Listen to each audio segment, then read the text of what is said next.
लड़की हम तुम्हें दिवा दें, बिहार से ले आए, बिहार में 20-25 हजार रुपए मिल जाती है। उत्तराखंड बीजेपी के एक नेता ने कहा कि बिहार में लड़कियां बिकती है, 20-25 हजार रुपया लेकर जाओ, बिहार से लड़की खरीदो और शादी करके चले आओ। इतना बड़ा आरोप लगा है बिहार पर।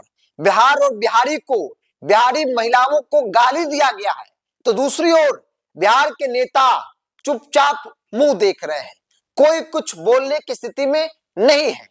सवाल न सिर्फ विपक्षी पार्टी को लेकर है, सवाल न सिर्फ तेजस्वी यादव को लेकर है, बल्कि सवाल चिराग पासवान को लेकर भी है, जो कहते हैं बिहार फर्स्ट, बिहारी फर्स्ट। सवाल भारतीय जनता पार्टी को लेकर है, सवाल नीतीश कुमार को लेकर है, सवाल जीतन राम मांझी, उपेंद्र कुशवाहा जैसे नेताओं को लेकर है, जो कहते हैं कि भाई बिहार तरक्की कर रहा है, गर्व से कहते हैं कि हम बिहारी है। और दूसरे प्रदेशों में क्या हो रहा है, बीजेपी के लोग ही बिहार और बिहारी को गाली दे रहे हैं। कभी महाराष्ट्र से बिहारियों को भगाया जाता है, गाली दिया जाता है, कभी गुजरात तो कभी उत्तराखंड में बिहार की महिलाओं को लेकर गंदे शब्दों का प्रयोग किया जाता है, गिरी हुई मानसिकता का परिचय दिया जाता है। और दूसरी तरफ बिहार के नेता चुपचाप मौन होकर तमाम चीजों को सुन रहे हैं। लड़की हम तुम्हें दिवा दें, बिहार से ले आए, बिहार में 20-25 हजार रुपए मिल जाती है। आपने सुना उत्तराखंड सरकार में मंत्री रेखा आर्या के पति गिरधारी लाल साहू का बयान। पिछले 2-3 दिन से खूब चर्चा हो रहा है। गिरधारी लाल यादव एक सार्वजनिक मंच से कहते हैं कि भाई चलो हम तुम्हारा शादी बिहार में करवा देंगे। बिहार में तो 20-25 हजार में लड़कियां बिकती है, 20-25 हजार रुपया में लड़की खरीदेंगे, तुम्हारा शादी करवा देंगे, किसी कार्यकर्ता को कहते हैं वो। और ये वीडियो वायरल हुआ। ये वीडियो तकरीबन 1 सप्ताह पहले का है। बीजेपी के नेता है, इनकी पत्नी बीजेपी की सरकार में मंत्री है रेखा आर्या, और इनका इतना घटिया बयान, गिरा हुआ सोच, जिसका पोल खुल गया कि क्या ये लोग सोचते हैं। सोचिए, महिला मतलब वस्तु है इन लोगों के लिए जो बाजार में बिकती है। और एक सवाल आमतौर पे उठता है हमारे और आपके सबके जहन में कि आखिर बिहारी क्यों गाली सुनता है, कब तक सुनेगा। उसका जवाब यही है कि जब बिहार से बाहर बिहारियों को मारा पीटा जाता है, बिहार से बाहर बिहारियों को गाली दिया जाता है, तब बिहार के नेता चुपचाप बैठे सुनते हैं, कोई विरोध नहीं। उनको लगता है कि भाई पार्टी के नेता है तो क्या विरोध करे, विरोध लाजमी नहीं है। और यही कारण है कि हम बिहारी बार बार गाली सुनते हैं।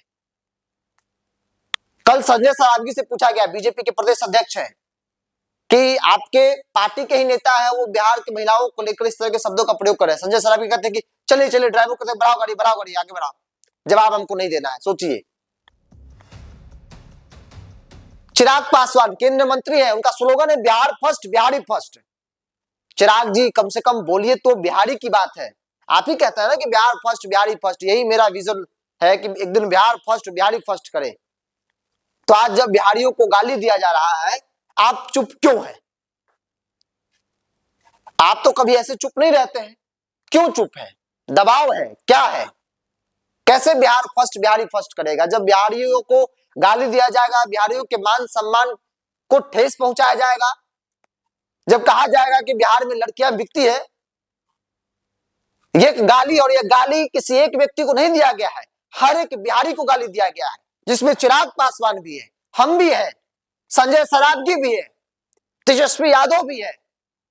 हर एक व्यक्ति जो अपने आप को बिहारी मानता है, हर एक व्यक्ति को बीजेपी के नेता ने गाली दिया है, जिनकी पत्नी उत्तराखंड सरकार में मंत्री है। बावजूद भी हम गाली सुनकर चुपचाप हैं।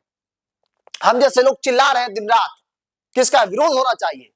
विरोध होगा, उसका असर यह होगा कि अगली बार कोई इस तरह की बात करने से पहले 100 बार सोचेगा कि भाई बिहार और बिहारी इस बात को बर्दाश्त नहीं करेगा। लेकिन हम क्या करते हैं, हर बार बर्दाश्त कर लेते हैं, हर बार चुपचाप सुनकर बैठ जाते हैं। कभी महाराष्ट्र में मारा पीटा जाता है, कभी गुजरात से भगाया जाता है, और अब उत्तराखंड से आई है कि बिहारियों को गाली दिया जा रहा है। और हम क्या कर रहे हैं, हम चुपचाप सुन रहे हैं। हमारे बिहार में भी कई प्रदेशों के लोग यहाँ पर रहते हैं, लेकिन कोई इस बात की शिकायत नहीं कर सकता है कि कोई क्षेत्र के आधार पर उसके साथ भेदभाव करता हो और उसको यहां से भगाया हो, उसको गाली दिया हो इसलिए कि वो बाहरी है। ऐसा नहीं हो सकता। अगर वो कोई व्यक्ति करता भी अपवाद में, तो उसका विरोध भी हम ही बिहारी करते हैं। लेकिन दूसरे प्रदेशों में बिहारी के साथ क्या हाल है, ये किसी से छिपा नहीं है। महाराष्ट्र में मराठी नहीं बोलने पर किस प्रकार से उन्हें दंडित किया जाता है, उन पर कार्रवाई की जाती है, उनके साथ मारपीट किया जाता है, उनको वहां रहना मुश्किल कर देता है, लोग कंपनी से बाहर कर दिया जाता है, घर में किराया नहीं मिलता है। हम लोग क्या कर लेते हैं, बेचारा लाचार हो जाते हैं। मुख्यमंत्री नीतीश कुमार बिहार में एक लंबे वक्त से काम कर रहे हैं, मुख्यमंत्री हैं, कम से कम उनको अपने स्तर पर संज्ञान लेनी चाहिए कि कोई बिहार की अस्मिता को ठेस पहुंचाएगा, बिहारी को गाली देगा, तो बिहार सरकार इस बात को बर्दाश्त नहीं करेगी। लेकिन अफसोस है कि बिहार का हर एक नेता जिनकी जिम्मेवारी और जवाबदेही बनती है इस मुद्दे पर, वो मौन है, वो चुपचाप है। चाहे वो चिराग पासवान हो, चाहे वो एनडीए के तमाम नेता हो, या फिर वो तमाम विपक्ष के नेता हो। तेजस्वी यादव तो गायब ही है। तेजस्वी यादव को मानो इन सब चीजों से कोई मतलब ही नहीं है। खबर है कि विदेश है, 7-8 तारीख को वो पटना लौटेंगे, 6 या 7 तारीख को इंडिया लौटेंगे और 7 या 8 तारीख को वो संभवतः पटना आ सकते हैं। कोई मतलब नहीं है। बिहारी गाली सुने, बिहारी को मारपीट किया जाए दूसरे प्रदेशों में, बिहार के नेताओं को सिर्फ मतलब होता है चुनाव से। चुनाव के वक्त में अगर कोई इस तरीके की बात करेगा तो हो सकता है रिएक्शन दिख जाए, लेकिन चुनाव बाद कोई मतलब नहीं है, बिहारी को कोई कुछ भी कह दे। और ये इसका प्रमाण है कि जब उत्तराखंड सरकार में मंत्री रेखा आर्या के पति ने बिहारी महिलाओं को लेकर अभद्र टिप्पणी की, गाली दिया, कहा कि बिहार में लड़कियां बिकती है, रेट लगाया, और उस बीजेपी नेता पर बीजेपी के लोग बोलने में कतरा रहे हैं, इसलिए क्योंकि वो उनके पार्टी के लोग हैं। संजय सरावगी का बयान आपने कल का सुना होगा। तमाम सहयोगी दल के नेता, चिराग पासवान जैसे लोग चुप हैं, जो कहते हैं बिहार फर्स्ट, बिहारी फर्स्ट। अफसोस, आपके बिहार फर्स्ट, बिहारी फर्स्ट में कोई दम नहीं है। जब आप बिहारी की लड़ाई नहीं लड़ सकते, जब आप बिहारी को गाली सुनने पर मजबूर करेंगे, इसका कोई मतलब नहीं है कि आप बिहार फर्स्ट, बिहारी फर्स्ट कर रहे हैं। बहरहाल, एक बिहारी होने के नाते आप क्या सोचते हैं, आप अपनी राय को कमेंट्स बॉक्स में जरूर रखें और इस वीडियो को शेयर कीजिए, ताकि ये वीडियो ज्यादा से ज्यादा लोगों तक, बिहारियों तक पहुंचे और लोग अपनी आवाज खुद उठाए, बुलंदी के साथ बीजेपी की इस घटिया सोच वाले नेता का विरोध करें। बहरहाल, इस पूरी रिपोर्ट में इतना ही। बहुत बहुत धन्यवाद।